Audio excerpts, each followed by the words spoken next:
Assalamualaikum warahmatullahi wabarakatuh ya syabab. Palestina. Siapa di antara kita yang tidak suka sama Palestina? Ya, pasti kalau ada muslim yang akidahnya lurus, yang agamanya benar, pasti suka dengan Palestina dan Baitul Maqdis. Palestina ini salah satu topik di mana kita bisa mengukur, bisa mengetahui mana muslim yang benar dan mana muslim yang hanya KTP atau mungkin liberal misalnya. Tetapi sayangnya kadang-kadang ada beberapa hal yang disalah paham tentang Palestina. Ada beberapa hal yang kurang jelas tentang Palestina. Seperti ini, apakah kalau Palestina merdeka ini bakal hari kiamat? Ini pertanyaan yang sangat penting. Sampai ada beberapa dari teman-teman yang pernah komentar, Ustaz, kalau Palestina merdeka ini bakal hari kiamat. Emang Ustaz siap untuk hari kiamat? Saya belum siap. Tidak usah terburu-buru Palestina merdeka. Makanya syabab, saya merasa sangat penting untuk membuat kajian singkat ini untuk menjawab satu pertanyaan, tetapi dari segi ilmu agama, dari segi hadis yang memang merupakan bidang ummah. Menjawab satu pertanyaan, yaitu apakah kalau Palestina merdeka itu bakal hari kiamat?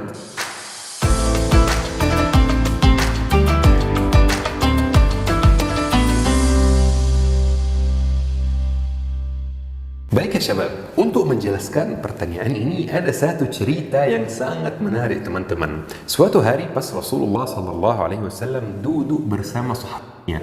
Mereka duduk, ngobrol, berbicara. Ada sahabat yang curhat, ada sahabat yang bertanya-tanya. Sangat beruntung para sahabat ya. Umar sendiri merasa ghibtah terhadap para sahabat yang bisa bertemu dengan Nabi langsung. Bukan hanya bertemu dengan Nabi langsung, tetapi bisa langsung berinteraksi dengan Nabi. Ada masalah apapun bisa langsung sampaikan kepada Nabi Muhammad SAW. Suatu hari pas mereka duduk, di sini ada Umar bin Khattab, di sini ada Abu Bakar As-Siddiq, di sini ada Utsman bin Affan, di sini ada Ali bin Abi Thalib. Tiba-tiba ada orang yang masuk ruangan mereka, masuk masjid. Orangnya pakai baju putih teman-teman, dan wajahnya putih, wajahnya tenang, wajahnya nyaman. Dan perhatikan kata nyaman ini, wajahnya nyaman berarti dia tidak capek, berarti dia tidak sedang dalam keadaan safar, berarti dia harusnya dari warga sana. Tetapi kok tidak ada satu pun dari sahabat yang kenal sama dia? Karena kalau dia bukan warga sana berarti dia tamu, dan kalau dia tamu berarti wajahnya bakal ada tanda-tanda safar yang panjang. Dulu mereka safar pakai unta, pakai misalnya kuda, atau kadang-kadang pakai jalan kaki.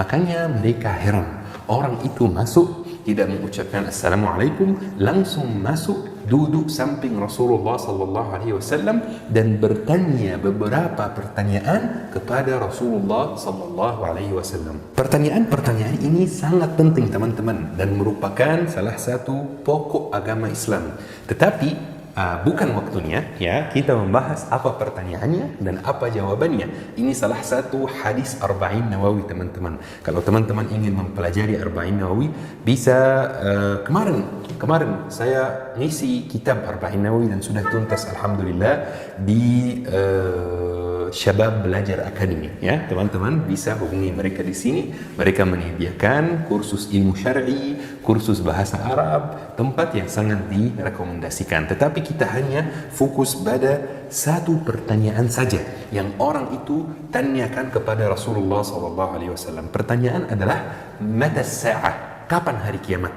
Maka Rasulullah menjawab jawaban yang lebih penting. Apa?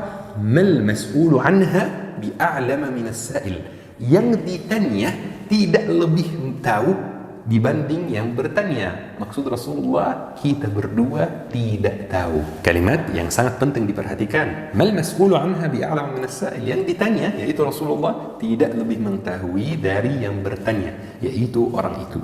Setelah orang tersebut bertanya beberapa pertanyaan yang sangat penting, saya sangat rekomendasi teman-teman cek hadisnya sendiri.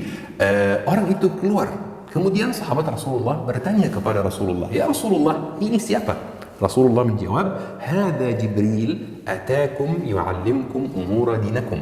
Ini adalah Jibril. Dia datang untuk mengajarkan kalian urusan agama kalian. Masya Allah, luar biasa. Selain soal Palestina, ada satu hal teman-teman yang kita bisa ambil dari kisah tersebut. Cara Rasulullah dalam mendidik sahabatnya, cara Rasulullah untuk menyampaikan ilmu. Kadang-kadang kita kalau mau menyampaikan satu nasihat kepada anak kita, kadang-kadang ceramah atau kita menceramahi, ya. Kadang-kadang cara kita salah teman-teman. Kadang-kadang kita duduk sama dia langsung ceramahi. Betul, ini kadang-kadang diperlukan. Dan ceramah itu ada waktunya, tetapi ngobrol santai juga ada waktunya. Bisa jadi kita mendidik dia melalui percakapan, seperti percakapan yang terjadi antara Rasulullah dan malaikat Jibril. Emang malaikat Jibril tidak tahu jawaban pertanyaan Rasulullah? Jawaban dari pertanyaan ini malaikat Jibril tahu. Emang Rasulullah tidak tahu apa yang malaikat Jibril bakal tanyakan? Rasulullah pasti sudah tahu. Tetapi percakapan ini dibuat agar para sahabat belajar dan isi percakapan ini, kemudian para sahabat mengajarkannya kepada kita semua. Makanya tidak apa-apa sekali-kali kalau mau mendidik anakmu atau mau misalnya menyampaikan nasihat kepada anakmu atau menyampaikan arahan kepada anakmu, bisa disampaikan melalui percakapan buatan yang antum sepakati antara antum dan ibunya, sama istri, atau antara antum sama suami misalnya. Percakapan buatan yang antum sepakati supaya anaknya mendengarnya dan belajar secara tidak langsung, khususnya pada hal-hal yang kadang-kadang menyinggung anak. Baik teman-teman, kita lanjut ke soal Palestina. Kesimpulan yang kita bisa buat atau kita bisa ambil dari cerita tersebut adalah tidak ada yang tahu kapan kiamat. Termasuk Rasulullah sendiri tidak tahu, termasuk malaikat Jibril. Hanya Allah yang tahu kapan kiamat. Makanya teman-teman, kalau kita berbicara tentang kiamat itu pasti ada keraguan dalam berbicara. Ada kemungkinan besar, kemungkinan kecil, mungkin. Tidak ada yang bisa berbicara tentang kiamat dengan nada pasti. Kiamat pasti akan terjadi, tetapi kapan akan terjadi itu yang gak ada yang tahu. Maka kalau teman-teman dengar misalnya orang yang berbicara tentang kiamat dengan percaya diri, misalnya kiamat akan terjadi 5 tahun lagi, kiamat akan terjadi tahun 2033 misalnya.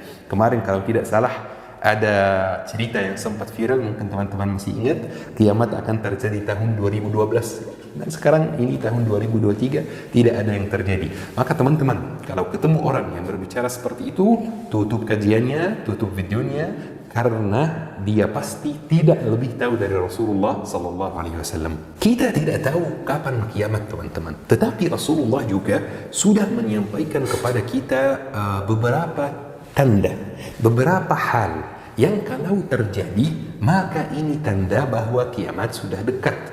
Dan tanda-tanda hari kiamat tersebut dibagikan oleh ulama ke dua kategori. Kategori yang pertama adalah tanda besar hari kiamat. Ini kalau sudah terjadi berarti benar-benar kiamat sebentar lagi. Tinggal nunggu beberapa minggu, beberapa tahun, sudah sebentar lagi, sudah ditutup pintu taubat. Kalau tanda besar hari kiamat sudah terjadi. Tanda besar hari kiamat seperti apa? Seperti Ya'juj dan Ma'juj, seperti matahari, ya, seperti Ad-Dajjal. Dan ada juga tanda kecil hari kiamat. Tanda kecil hari kiamat itu banyak sekali, yakni sekitar 200, 300, banyak sekali teman-teman.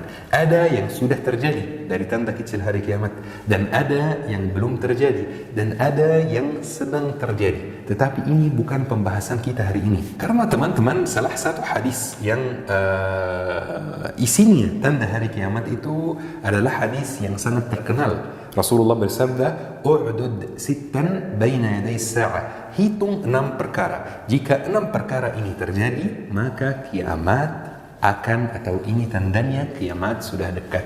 Yang pertama, mauti, kematianku, kata Rasulullah sallallahu alaihi wasallam. Kok bisa ya kematian Rasulullah sallallahu alaihi wasallam termasuk tanda hari kiamat? Iya teman-teman, umur dunia ini, umur bumi ini, umur manusia, umur anak Adam itu sudah ribuan tahun teman-teman, sudah sangat lama. Dan Rasulullah merupakan Nabi dan Rasul terakhir. Maka wajar kalau Nabi dan Rasul terakhir datang, wajar kiamat juga sudah dekat. Maka kalau ada yang bilang atau ada yang menyampaikan kepada teman-teman, hati-hati kiamat sudah dekat, jawablah dengan percaya diri, memang dekat. Sejak Rasulullah meninggal dunia, ini sudah tandanya kiamat dekat. Maka teman-teman, 6 perkara. Kita tidak akan membahas 6 perkara semuanya hari ini. Kita hanya fokus pada 2 perkara saja. Yang pertama, mauti, kematianku. Yang kedua, fathu Baitul Maqdis, pembebasan Baitul Maqdis.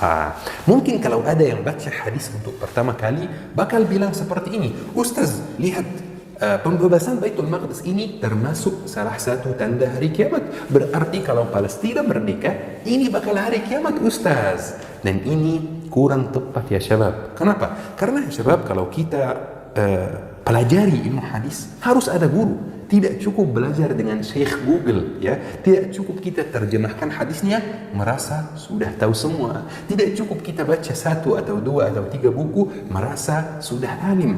Wajib ada guru, wajib ada syekh, wajib ada ustaz, wajib ada ulama yang membimbing soal ilmu agama. Karena hadis itu ada asbab hadis ini disampaikan. Ada tafsir hadis ini, ada beberapa kosakata dalam bahasa Arab yang ulama bahasa Arab sendiri belum sepakati artinya, maka arti hadisnya bisa berubah. Makanya wajib ada guru yang membimbing teman-teman. Dan betul syabab, pembebasan Palestina itu atau pembebasan Baitul Maqdis ini termasuk salah satu tanda hari kiamat. Tetapi dalam hadis ini tidak disebutkan pembebasan yang mana. Emang Palestina pernah dijajah? Iya teman-teman, pernah dijajah berkali-kali. Yang pertama, pernah dijajah oleh Romawi teman-teman, dan dibebaskan oleh Umar bin Khattab, di zaman Umar bin Khattab. Dan petinggi atau yang bertanggung jawab atas Baitul Maqdis waktu itu menolak untuk menyerahkan kotanya kepada kaum muslimin jika atau kecuali kalau pemimpin muslimin yaitu Umar bin Khattab datang dan menerima kunci kotanya dari orangnya gitu. Dan betul Umar bin Khattab datang ke kota Baitul Maqdis dan menerima kunci kotanya Al-Quds, dan sudah di tangan muslimin lagi, alhamdulillah. Kemudian teman-teman dijajah lagi dan dibebaskan oleh panglima, oleh pemimpin yang sangat terkenal yaitu Salahuddin Al-Ayyubi. Kemudian dijajah lagi, kemudian dibebaskan oleh tentara Khawarizm dan tentara Mesir. Kemudian dijajah lagi oleh Zionis dan belum dibebaskan sampai sekarang.